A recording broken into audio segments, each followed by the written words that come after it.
Girolat, est-ce que tu es avant ou après le Grand Bleu? Je ne vois pas le Grand Bleu. Alors, le Grand Bleu va débarquer ses passagers au ponton de droite.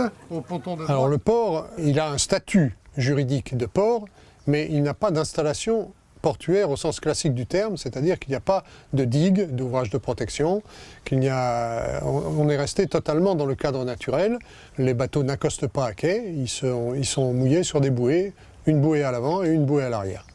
La fréquentation, il faut bien comprendre qu'elle est uniquement saisonnière. À partir du mois d'avril, on a quelques plaisanciers qui commencent à fréquenter le site. On a un pic saisonnier qui dure grosso modo 6 semaines, grosso modo du 15 juillet au 25 août.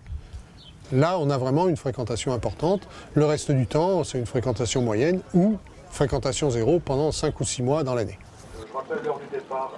Alors, en pleine saison, on a 3 types de fréquentation. On a les navires à passagers.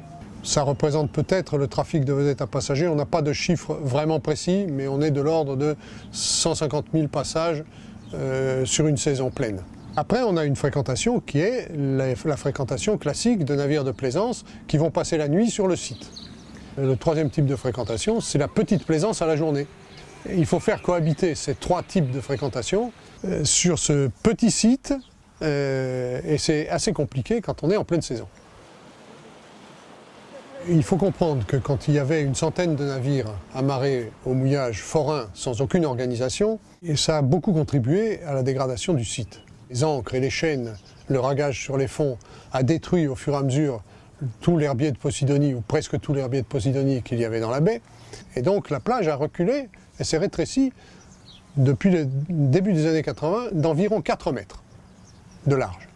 La mise en place du port et de ce qu'il y a autour, le traitement des déchets, l'assainissement, on a considérablement inversé la tendance qui avait vu la dégradation des milieux et qui mettait en danger un peu l'avenir du site. Ici, dans le cadre du site UNESCO, dans le cadre de ce site magnifique, je pense qu'on peut assez facilement, sans trop de difficultés, mais c'est beaucoup une affaire de sensibilisation auprès des armateurs, auprès des marins même qui travaillent sur ces navires à passagers, de faire évoluer qualitativement la fréquentation du site. Et ça, je pense que c'est accessible. C'est accessible sur un moyen terme. Je suis assez optimiste, d'une certaine façon.